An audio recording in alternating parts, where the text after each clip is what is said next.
এবার নির্বাচনের আগে ও পরে ৮ দিন মাঠে থাকতে চায় আইনশৃঙ্খলা বাহিনী। নির্বাচন কমিশনের সাথে আইনশৃঙ্খলা বাহিনীর কর্মকর্তাদের মত বিনিময়ে এমন প্রস্তাবনা এসেছে বলে জানিয়েছে ইসির সচিব।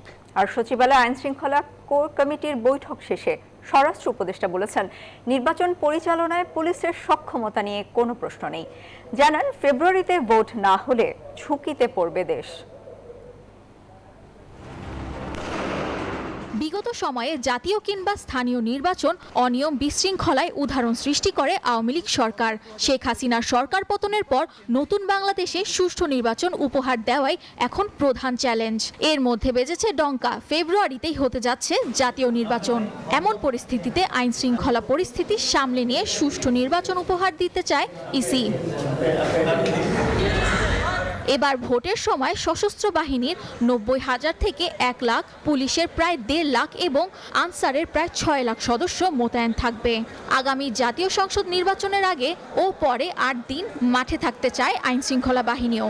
ইসির সাথে মতবিনিময়ে এমন প্রস্তাব দিয়েছে আইনশৃঙ্খলা বাহিনী। সোমবার রাজধানীর আগারগাঁওয়ে ২ ঘণ্টা ব্যাপী এই বৈঠকে সভাপতিত্ব করেন প্রধান নির্বাচন কমিশনার।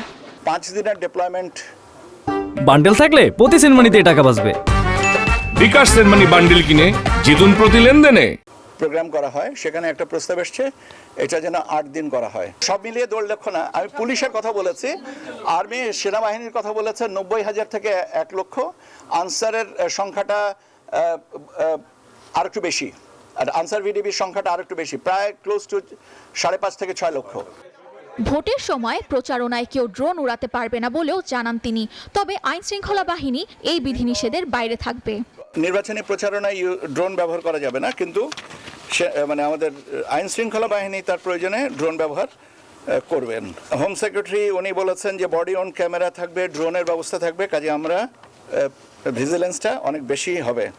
এদিকে সচিবালয়ে আইন শৃঙ্খলা বিষয়ক কোর কমিটির বৈঠক অনুষ্ঠিত হয়। পরে আইজিপির বক্তব্য সমর্থন করে স্বরাষ্ট্র উপদেষ্টা আরও জানান, ফেব্রুয়ারিতে ভোট না হলে ঝুঁকিতে পড়বে দেশ।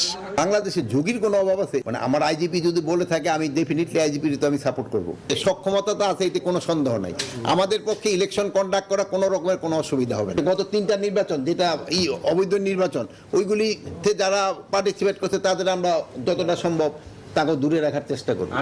ইসি থেকে বিভিন্ন সময় বলা হয়েছে, আগামী ফেব্রুয়ারিতে রোজার আগে অর্থাৎ প্রথমার্ধে তারা ত্রয়োদশ জাতীয় সংসদ নির্বাচন আয়োজন করতে চায়। সেজন্য ডিসেম্বরের শুরুতেই তারা তফসিল দেওয়ার কথা জানায়।